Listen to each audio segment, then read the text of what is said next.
If you ran here to hear the gist, welcome. I think it was in the process of thinking about it that I blurted it out to her. For courses, pay for coaches, pay for mentoring. And I also started to romanticize the idea of being, free. Just get something to sip on because I'm here to give you gist.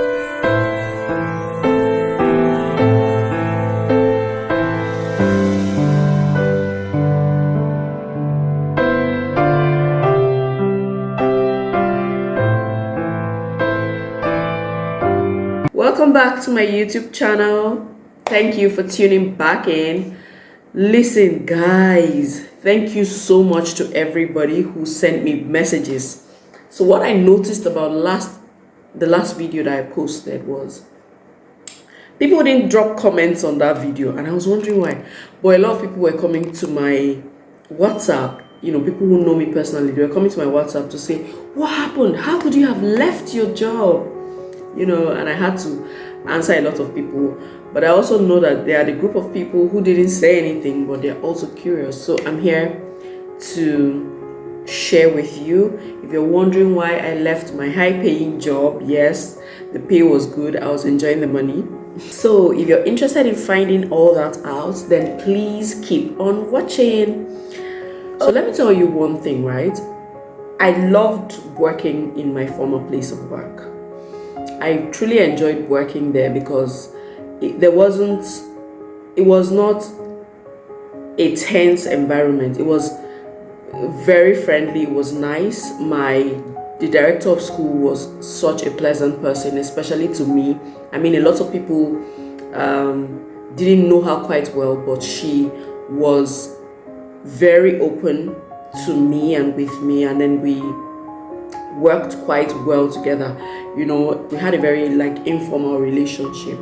So you can imagine that I didn't have all those pressures of just always being walking on eggshells and all that. It was a very peaceful place to work. As a matter of fact, the day that I had to tell my director that I was leaving, it was really, really hard for me. And I hadn't even finished thinking about it when I told her. I was not even done processing it myself. I was just at the point where I was really worked up, just thinking about what to do. And then I think it was in the process of thinking about it that I blurted it out to her. And because she's such an understanding person, it became a conversation. And she asked me questions like, what if we did this or we did that? Don't you think like this, but everything, the way she handled it, I could tell really that she cared more about me as a person than as her head of school. I'm forever thankful to her for how she handled it. She made it not to be like a thing of malice or a problematic situation. And I also think it had to do with the kind of relationship I had with her and even my character. When I talk about character, right, I think that is so important. If you have the right attitude and the right character, a lot of things will flow for you. You'll be correctable. People will be able to come to you for advice. People will be able to advise you as well. And, I think it just makes everything easier. Okay, so before I took the job as head of school, when I was leaving my last place of work, I honestly didn't want to move from there to another school. People were asking me, oh, do you want to start your own school? All these things. My answer was no. I didn't want to start my own school. The truth is that I wanted to go abroad for a master's program. That was the plan. I was supposed to go abroad for a master's program, and it was a done deal and everything, but something happened along the line and we just changed plans. I just killed that plan completely because of one thing or the other, which I'm not too interested in going into. Anyway, the long and short of it is that plan didn't work. So I was kind of demoralized, about it. I was not too happy that didn't work, because I felt like going to get that master's would have helped me chart the course for my next line of action, like for what I needed to do next. So I was a little bit thrown off course. I didn't really know where to start from, and I didn't even want to remain where I was working, because in that former place I was already feeling stuck. So it was like there was no room for further growth for me, you know. So I didn't want to remain there. At the same time, I didn't want to move to another school. So, but the opportunity to head this school came, and then I decided to give it a shot. I took the job, and of course I was happy, because it was something new, it was a new challenge. I think that one of the things that I was worried about in my last place of work was I was a bit bored. So this was going to give me room to be to experience new things, to just tackle every new challenge that was going to come my way. So I was excited, and then I started. And to be honest with you, it was my first time as head of school, but I was very open to just learning and doing the thing, and that's exactly what I did, and it was quite good. Just in my second year of heading the school, I found out I was expecting a baby, and to be honest, that was not part of the plan. It wasn't part of the plan at all, but I managed to do what I could throughout the pregnancy. I was still as diligent as I could be, and then the baby came. You know this thing they say about pregnancy is the easy part, right? And then when the baby comes, that's when you know that your work has actually started. I think that's what happened with me, even this time, because I thought the pregnancy was a difficult one, because the last time I had a baby was 7 years prior to that time. So I was very tired. It was really hard, carrying the pregnancy and everything. But I did it, and I thought, I had done quite well with that, and I thought that was over. But when the baby came, honestly, the amount of overwhelm that came with having that baby, going back to work, start working like I never left. So yeah,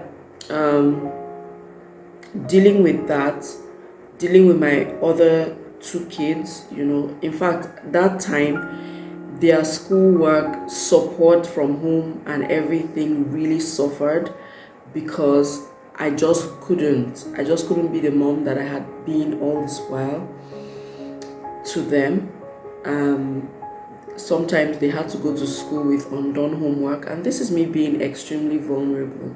Okay, I felt really bad, so many times, because I just felt like this is not the standard. This is not how it's supposed to be. So many things were just not as they were, anymore. So I constantly felt bad about that, and of course, we did everything we could, even with my husband, but still it wasn't the same. We would have sleepless nights throughout the night, and then in the morning, if you're a teacher, you know that once, 5 o'clock is the least time you can wake up, and I think I even had to wake up a bit earlier than that, because I was getting barely 5 hours of sleep in the night, and then I'll wake up, prepare, leave the house before 6:30, because I used to live very far away from the school. So the stress was crazy. Before I knew it, I was dealing with BP issues, with high BP issues, and then I also have this eye condition that gets aggravated by stress. So and it's quite serious. I'm not going to go into details about what it is, but it's quite serious. So each time I am not having enough sleep, or I'm having a lot of screen time, or I'm having, pressure from work or anything, I start to have, serious symptoms in my eyes, and it's always super scary. I had to look at it. So it was in the midst of all these things, I had to just start thinking about leaving. And someone might say, oh, you should have waited because all these things were going to pass. The baby would have gotten older, of which the baby is actually older now, and things are a lot easier. But I'm telling you, I was beginning to feel like I was slacking on the job. Nobody complained, but I didn't even want to get to the point where that would start happening. Maybe they were just being polite, I don't know. But I just couldn't, I didn't want to get to the point where it would be that you're not doing things as you ought to. So this number one point why I left, the overwhelm, has so many layers to it. There are so many things that were hinged on the fact that I was overwhelmed. The kids, just my life in general, my health, my performance as the leader of the school and everything. So it was at the point where I was trying to figure out what am I going to do. That was when I actually blurted it out to my director to say, look, I think I'm going to have to leave this job. And then she started to ask me all those questions. We had a conversation. At the end of the day, the more I spoke to her, the more I just felt that I needed to step back, because the school was a new school, and I felt like it needed somebody who could really go all in to do all the work that needed to be done. So I also had to think about that. So yeah, that's one of the reasons. Okay.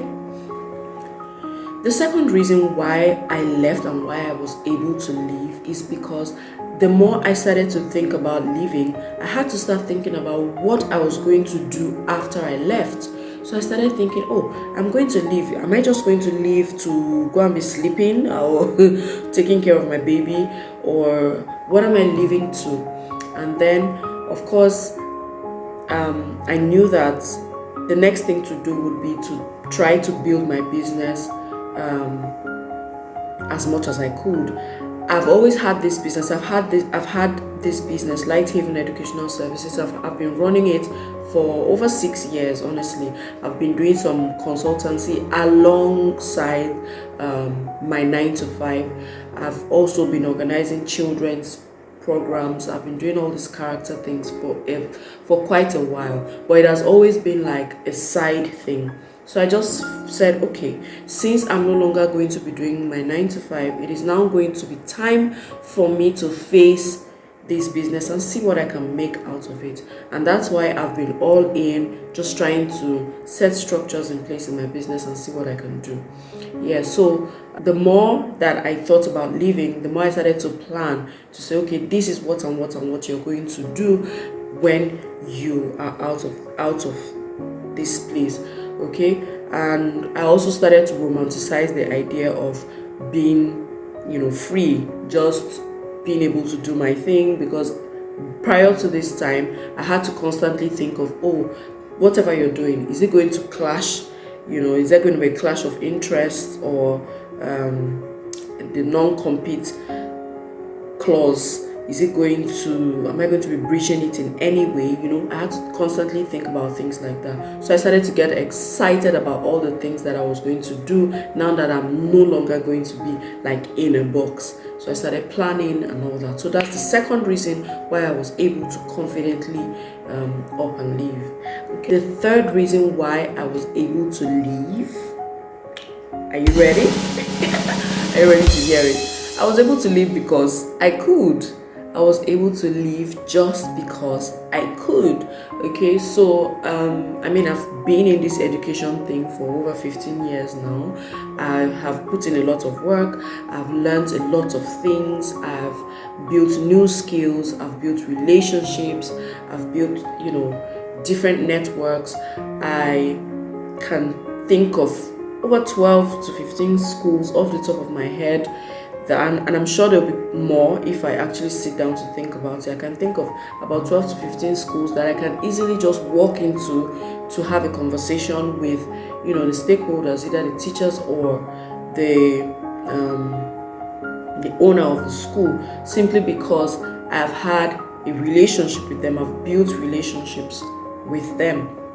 That's the reason why I constantly tell teachers, don't just remain in your corner. Go out, pay for courses, pay for coaches, pay for mentoring opportunities. Get yourself into certain rooms if you can, so that you can start to build these things for yourself. You don't know, you never know when you're going to need these people in your life. So yeah, I was able to leave the way I left just because I could. Okay, so I'm not saying that it has been a bed of roses since I left. Of course, things are different now. I definitely miss the salary, and that's a whole other discussion. That's something that will even take a whole video, and I'm going to do it. But it helps to know that I have what it takes to generate money for myself. I have to tell you, it feels really good as a business owner to get those alerts, that people are paying for the products that you're putting out, and you can actually make a decision about what to do with this money, and how to go about allocating the different funds that are coming to you. So it's actually a good thing. So before you do what I did, before you up and leave your job, you need to have a solid why, and then you need to have certain things in place. Another thing that helped me, I didn't even list it as one major point, but it is a big one. Another thing that helped me is I had to look at my family, I had to look at my partner, like I had to look at our family dynamics. Are we at the point where I'm able to make such a decision confidently without it shaking things up, in different ways, especially financially? So if you're able to answer some of these questions, if you have some of these things in place, then you might be able to consider it. And I don't even know why you should consider it if you don't really have to. Because honestly, the security that comes with, earning a salary is something that people who are not yet mature enough to step into business should not compromise for anything. Okay, so yeah, there you have it. These are some of the reasons why I left my job. I think these are the most important reasons. It is not all of it, but these are some of the reasons. Okay, I hope that you were able to learn one or two things from what I've said so far, and share with me in the comments. Is there any of the points that resonates with you? If there is, let's continue this conversation in the comments. Don't forget to hit the subscribe button. Don't forget to like this video and share to all and sundry. I'll see you next time with another one. At this point, I just want to say a big thank you to every one of you who watches my videos, my subscribers. Thank you for an amazing year. I started this channel in January and you guys have been so helpful. Thank you for all the encouragement. I pray that God gives me the strength and the ability to do better next year. Have a happy new year and God bless you all. Cheers. Bye.